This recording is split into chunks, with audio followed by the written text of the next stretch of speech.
नमस्कार दोस्तों, मैं अतुल स्वागत करता हूं आपका अपने चैनल एसएससी वॉरियर में।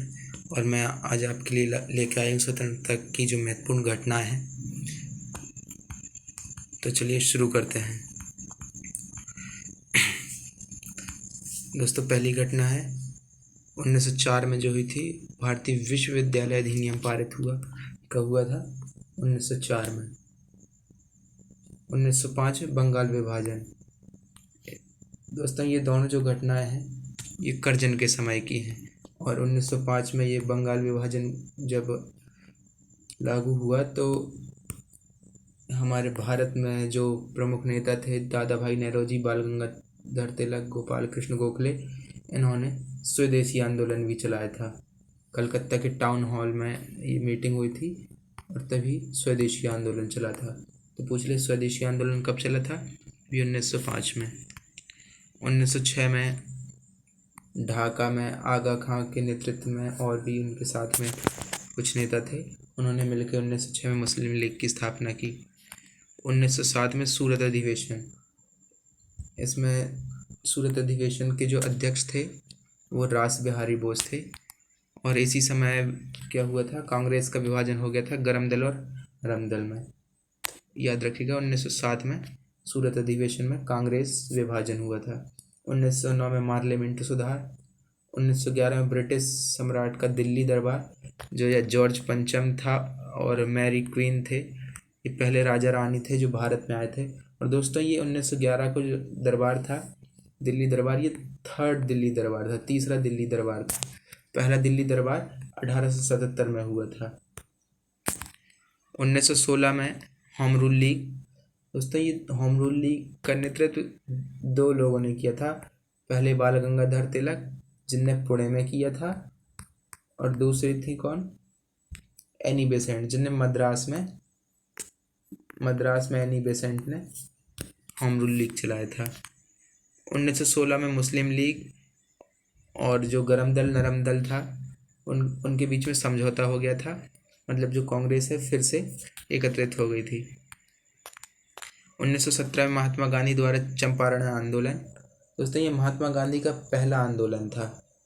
जब वो 1915 में 9 जनवरी 1915 में अफ्रीका से वापस आए थे, उसके बाद से ये पहला उनका आंदोलन था।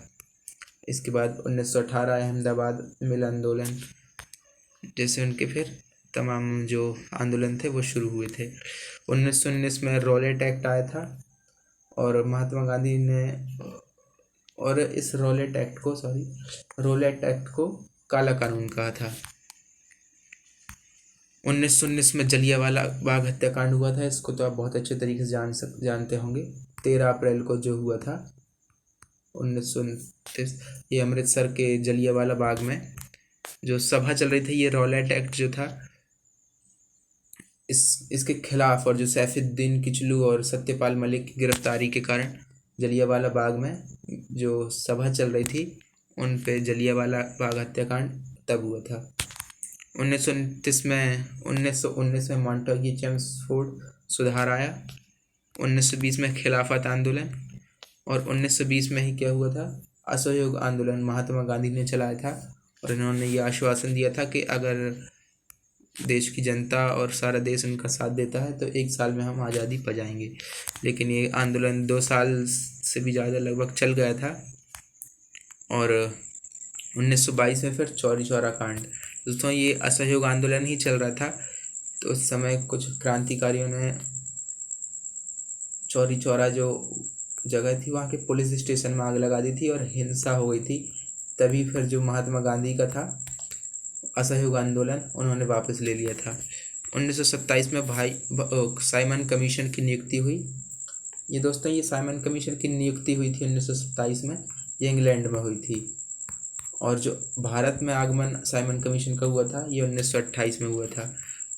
तो इसमें कन्फ्यूज़ नहीं होना है, जब भी साइमन कमीशन की नियुक्ति पूछा जाए तो 1927 बताना है, और अगर भारत आगमन का पूछा जाए तो 1928 बताना है।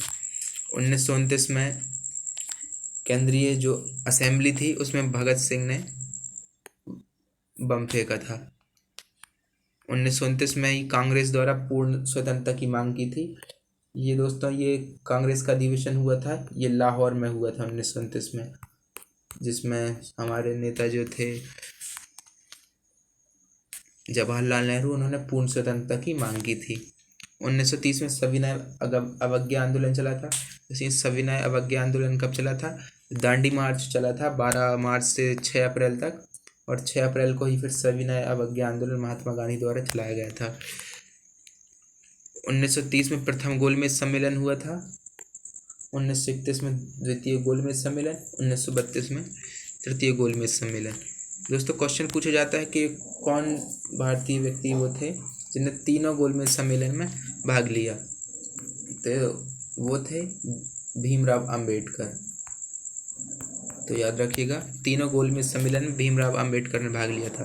दोस्तों एक क्वेश्चन और पूछा जाता है कि महात्मा गांधी ने किस गोलमेज सम्मेलन में भाग लिया? महात्मा गांधी ने 1931 के अधिवेशन में भाग लिया था। 1931 का जो द्वितीय गोलमेज सम्मेलन, उसमें भाग लिया था। और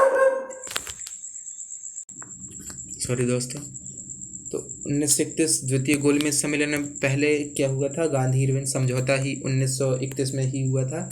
इसके बाद महात्मा गांधी ने दूसरे गोलमेज सम्मेलन में भाग लिया था। तृतीय गोलमेज सम्मेलन 1932 में हुआ था। 1932 में सांप्रदायिक निर्वाचन की घोषणा हुई थी। सांप्रदायिक निर्वाचन से मतलब दोस्तों कि जो दलित थे उन्हें हिंदुओं से अलग करके उनके पृथक निर्वाचन की घोषणा की थी। 1932 में पूना पैक्ट हुआ था। ये पूना पैक्ट महात्मा गांधी और भीमराव अंबेडकर के बीच में हुआ था। ठीक है, तो इसे याद रखिएगा। 1942 में भारत छोड़ो आंदोलन, ये महात्मा गांधी द्वारा चलाया गया था, और करो या मरो का नारा भी इसी आंदोलन में दिया गया था। 1922 में क्रिप्स मिशन आया था।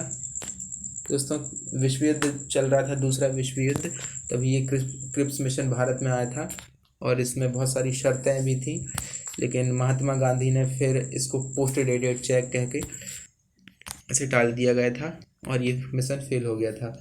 1943 में आज़ाद हिंद फौज की स्थापना। 1946 में कैबिनेट मिशन, इसमें पैथिक लॉरेंस, क्रिप्स और एवी अलेक्जेंडर, ये तीनों भारत आए थे कैबिनेट मिशन प्रस्ताव लेकर। 1946 में फिर इसी कैबिनेट मिशन के तहत भारतीय संविधान का निर्वाचन हुआ। 1946 में ही अंतरिम सरकार की स्थापना हुई। 1947 में भारत के विभाजन की माउंटबेटन योजना, और 1947 में भारतीय स्वतंत्रता प्राप्ति। दोस्तों ये फिर से रिपीट हो गया, बाकी ये वही पुराने जो अभी हमने पढ़ चुके हैं इन सभी को। दोस्तों ये थे आज की कुछ महत्वपूर्ण आंदोलन संबंधित घटनाएं। इनको बहुत अच्छे से याद रखिएगा। अगर वीडियो पसंद आए तो लाइक शेयर सब्सक्राइब जरूर कीजिएगा। और दोस्तों अगर एसएससी से रिलेटिव आपको कोई भी डाउट होता है, अपने एग्ज़ाम से रिलेटिव कोई भी डाउट होता है, और आपको किसी प्रकार की गाइडेंस की ज़रूरत होती है, तो आप नीचे कमेंट करके बता सकते हैं। ठीक है दोस्तों, तो मिलते हैं अपनी अगली वीडियो में। तब तक के लिए नमस्कार।